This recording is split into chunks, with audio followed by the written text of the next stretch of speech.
I'm just curious to know if your songs are AI music. Why are you asking? Because I'm curious. And I think other people would like to know as well. Or maybe because there's so many AI songs out there at the moment. Mm-hmm. Yeah, there probably are. I think we need to break it down a little bit. Okay. What is possible with AI nowadays? I think everything. So you can write complete songs with AI, I understand. But you could also let AI do the songwriting and then produce yourself. You could let AI do some playback or do the lyrics, and you just sing it. Or you split it into tracks. You could let AI do just the vocals, amazing vocals, things you can't do. I don't know what else is possible. I think the opportunities are unlimited. But for me, it is absolutely not an option, because what I'm transporting is something that AI or a computer or binary things can't give. It's emotions, real emotions that only happen to human beings. So, no, I'm a very creative person, and I'm using AI because I'm asking ChatGPT for this and that. But for my audio production, I'm absolutely 100%, and I promise, not using AI. Okay. So then what is your point of view, I should say, on AI music? Like, do you enjoy it? Would you listen to it? Now, there's a friend of mine. She did a beautiful song with I think with help of AI. I'm not quite sure. I listened to it. It's a beautiful song. But I have to be honest. I would never ever listen to AI music. Never. Not with the kind of music, with the genre that I'm doing. It doesn't make any sense. There is a reason why I'm making music, and it's being creative. And my understanding or my point of view is if I let a computer do that, it's not creativity anymore. It's not real. It's not the connection that I need when I listen to a song or to music, because music also is giving me connection to the musician, to the artist, and that's what I'm giving to the people. I'm giving them the connection to me, to a real person. So no, I would definitely never listen to AI music. I fully understand it. It is okay if you do it. So if you go out and want to dance for dance music or hip hop or whatever, maybe it's okay. But for this independent alternative music, it is absolutely not an option for me. I respect it though. Yeah. So you mentioned, like, you're an independent artist. You're a creative human being. So then my question would become, what is the impact of AI on you, like as an independent human being artist, not an independent AI band? Where is the impact of AI on what your project is? Huge. It is huge. So the first time I realized what is possible with AI regarding music production, almost depressed me. I think I needed a few weeks to understand what was happening. It was very difficult, because you realize somebody can do one song in, I don't know, what is it, 5 minutes, and release it, and the next day do the next song, and next day do the next song. So you probably could release hundreds of songs a year, which as a real artist, you can't. It's impossible. What I'm doing is, and that's already very, very stressful for me, I'm releasing every month one song, including music video and guitar tutorials and all this stuff, podcast. So that's a huge competition that I realized. And what I did after a few weeks, I sharpened my focus. I thought, okay, if that is so powerful, if AI is so powerful regarding the business of music, what is the one thing that I have? So I sharpen my focus on who I am. I sharpen my focus on my sound and on my abilities to play music, to practice. So I practiced harder. I tried to do better songwriting, and I tried to be better at everything because there's this competition. It's this AI music, and I already mentioned that last time in the last episode, and the music industry. And for sure, people out there, the music industry, it is using AI massively. And here's the promise. If you listen to my music, you can be sure, I guarantee there's no AI in the audio production. I'm using AI for video production, but once there would be some return, like some money coming in, I even would change that and use real people. But for the complete audio production, I'm not using AI. And if you want to support independent music, real music, forget about all these big companies because they have investors on their back, like BlackRock or whatever their name is. They don't care about music. They give up about music, yeah. So they are forcing also AI, of course. They want to make profit, and I don't want to make profit. I want to make good music. It's a really unique take, a human take on music versus AI. You mentioned music production. Can you tell me more about your process, what your process is for music production? Yeah, sure. So you can see behind my back already the equipment that I have. I've got a home recording studio. I'm using Cubase. I've got a beautiful microphone I put here, a Neumann U67. It's a beautiful microphone, a tube microphone. I've got a Neumann V402. It's a preamp for the microphone and then a compressor, retro revolver. Beautiful stuff. So on my workstation here, I get a wonderful signal for the acoustic guitar and for the vocals. And I started last year with the drums. And I have to be honest, I'm programming the drums. I don't have a drummer at the moment. That will come in the future. But I have to start somewhere. And I was absolutely not happy with what I did. So I was not happy with the drum sound. So I pushed that away. I tried to define the sound first, which I didn't expect was so difficult to do. But then it took a lot of months to define the sound, the bass guitar, the guitars and all the stuff, the percussion, strings. I use a lot of strings on the background.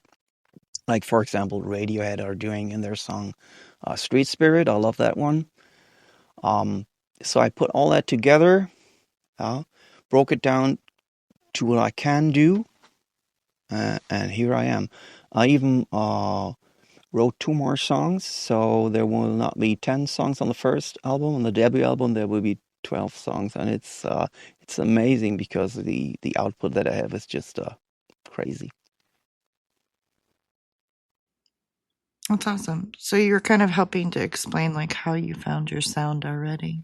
Do you have more input about that? Like, do you have more things to say about how you discovered like what your sound is, what the Transmotions sound is supposed to be? Yeah, it is my voice and my acoustic guitar. Beautiful question, by the way. So for sure, it's my voice. It's going to be on top of everything.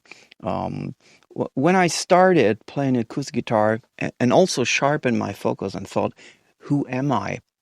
What is my sound? I decided to use a pig to play the acoustic guitar with steel strings. So that's a difference to many people who are doing folk-like music on their guitar. It's really different. So I play my acoustic guitar a little bit like an electric guitar, and that gives a unique sound, a lot of options for themes and melodies that I put in. And if you integrate these melodies into certain chords, it gives you a great option. So that's basically the sound. On top of that, I'm using a sub bass. That's the one I programmed through Cubase. On top of that, I'm playing the analog bass, 1 or 2 octaves higher. And I'm programming strings and atmospheres and all this stuff. And that together gives you the sound of the Transmotions. I love it. I want to circle back to something though, because you were mentioning we've been talking about AI for most of this episode. But I'm curious because you said that you mentioned ChatGPT. So, what does ChatGPT tell you about the style of the Transmotions music? I'm just curious. We talked. Yeah, me too. We talked about it. I asked ChatGPT what are similarities to other famous bands with the songs that I'm doing.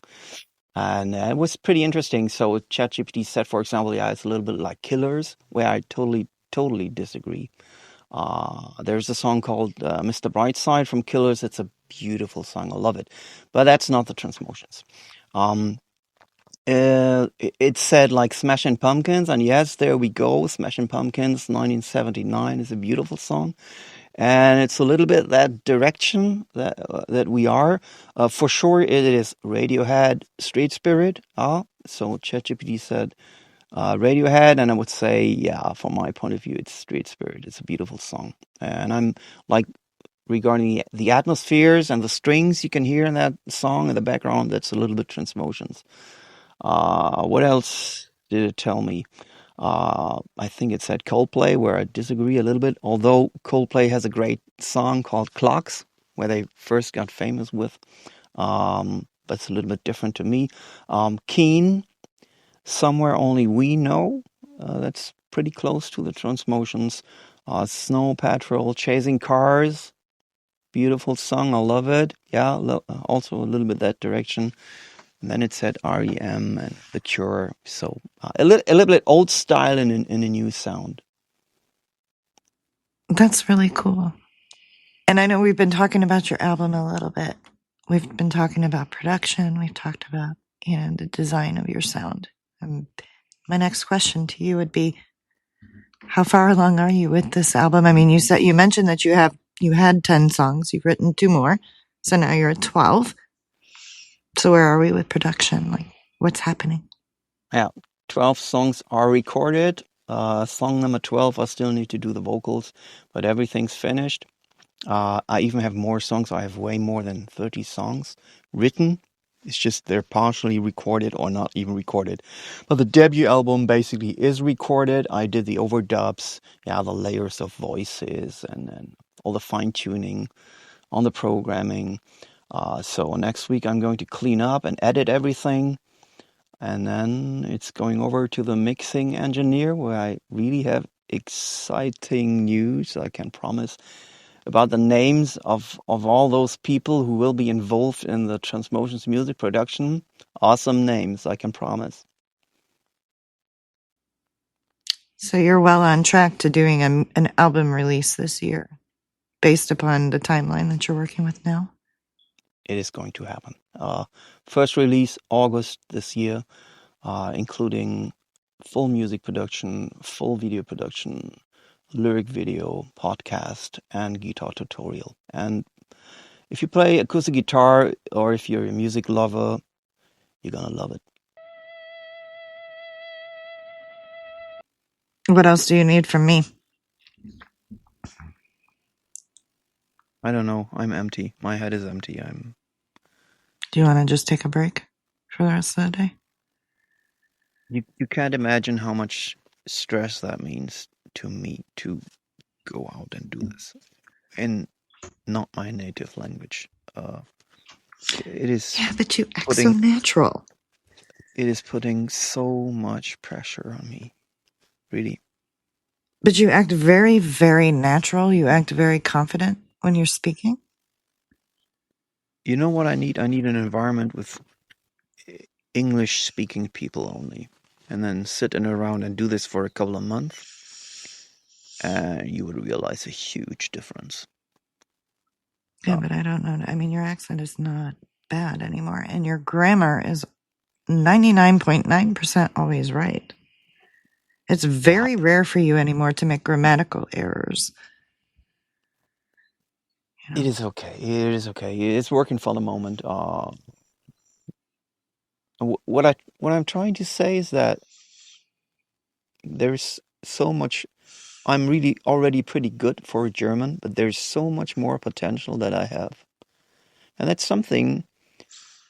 It is something I missed in all of my life. I realized in the last couple of days, because I always knew that I have this huge creativity and that I was a great songwriter, a very good one of the absolutely best. I know it. I always knew it, but there was nobody supporting that. I was always alone, and it sucks like hell to realize now that I'm doing it. I'm here. I got my own studio. I'm managing that on my fucking own. Right. Uh, And you know what? I think this conversation too is making some good shorts.